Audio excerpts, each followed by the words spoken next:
ঘরের বিছানা ঠেকবে না, সব কেটে ফেলবো। লাগবে না আমার এত বড় বিছানা। সবাই বিয়ে করে মালাম লাগাচ্ছে, আর আমার বিয়ের কোনো খবরই নেই। থাম বাবা থাম, কাটিস না আর না। আমি কাটবই, লাগবে না আমার এত বড় বিছানা। তোর বাবাকে আসতে দে আগে। আপনার কি কোনো চিন্তা নেই যে ঘরে একটা যুবক ছেলে আছে? আমাকে টাকা দিন, আমি আউটো কিনবো, রোজগার করব, তারপর বিয়ে করব। আমি তোরে কোনো টাকা দিতে পারবো না। আমি তোর জায়গায় থাকলে নিজে টাকা জমিয়ে রোজগার করতাম, তারপর বাই করতাম। ভাগ এখান থেকে। কি যে করি এখন?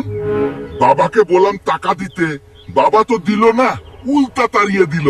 আইডিয়া পেয়ে গেছি। বন্ধু, তোর একটা সাহায্য লাগবে। কি সাহায্য বন্ধু? আমার বাবার ছাগল চুরি করতে হবে। তুই রাজি তো? আমি রাজি বন্ধু। বন্ধু, ওইটাই মনে হয় আমাদের ছাগল। তুই আশেপাশে দেখতে থাক। বাবা, এই দেখো আমার আউটো। চলো আপনার ছাগলকে নিয়ে আসি।